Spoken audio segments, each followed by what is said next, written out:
Thomas and the Colors. All the engines on Sodor enjoy pulling passenger cars. Taking passengers makes them feel proud and useful.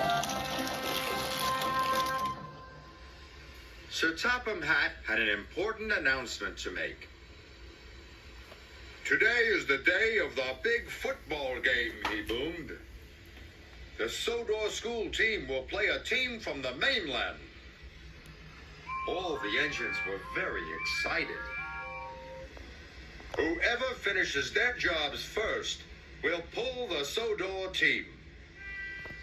Last year, James had pulled the Sodor team. His passenger cars had been decorated with ribbons and flags. Everyone had cheered. This year, Thomas wanted to pull the Sodor team cars. He was going to try hard to finish his jobs first.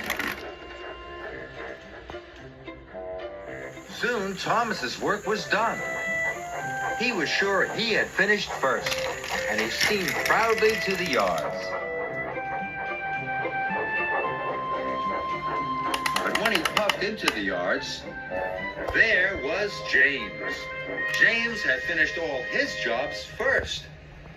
"Cinders and ashes!" cried Thomas. Look, Thomas, puffed James proudly. Don't these flags look wonderful on me? Thomas was upset. "But you pulled the team cars last year," he huffed. "And I'm pulling them again this year," snorted James, "because I finished all my jobs and I got to the yard first." Thomas was very unhappy. "It's not fair," he wished. He wanted to find a way to make James change his mind.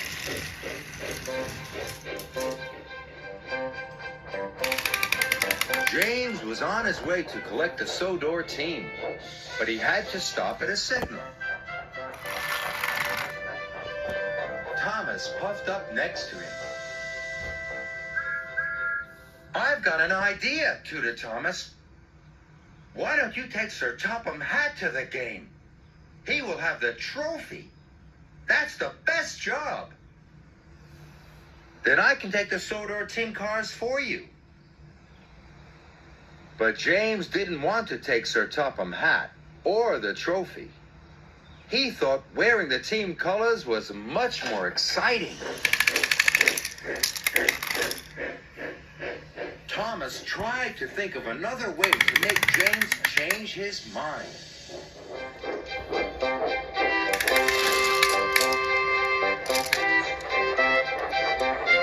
James puffed along by the canal. Thomas raced up alongside. "Wait, James," he cried. "Look at your reflection." "Green flags spoil your bright red paint," puffed Thomas. But James didn't think so. He thought he looked splendid. And he puffed off smiling. Thomas's idea to take the team hadn't worked. He had to think of another one.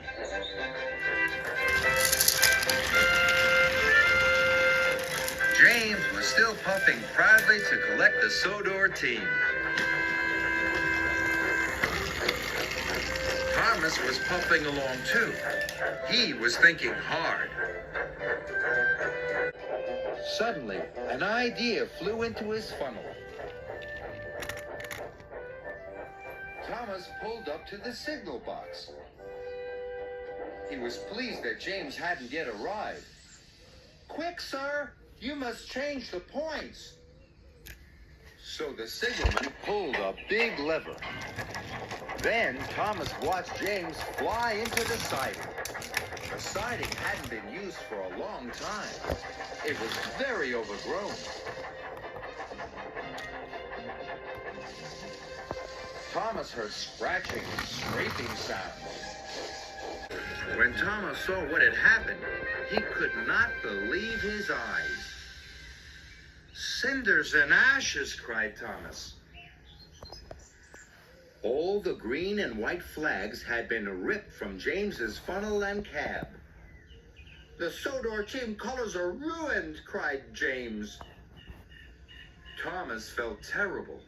I'll go for help, he said, and he steamed quickly away. Thomas felt very silly. He wanted to take the team, and he had spoiled everything. Just then, he saw Bertie. Bertie was taking children to the football game. They were all carrying flags and wearing scarves. But Bertie had broken down. Smoke was coming from his radiator, and his engine made a wheezing sound. Please, Thomas, said Bertie, can you take the children to the football game for me? I'm sorry, Bertie, puffed Thomas, but I have to help James. Thomas felt bad. He had already got James into trouble, and now he couldn't help Bertie. Suddenly, Thomas had an idea. I can take your passengers, Bertie, and I can help James too. So Thomas quickly collected Annie and Clarabelle, and he took the children to the siding. They had a wonderful time. They decorated James with their scarves and flags. He looked splendid.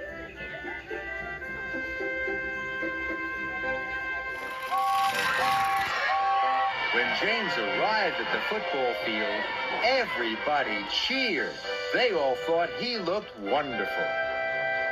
I look even better than last year, puffed James proudly. Thomas was very pleased. Maybe I could pull the school team next year, Thomas asked hopefully. James thought that was a grand idea. But only if you get to the yard first, he teased.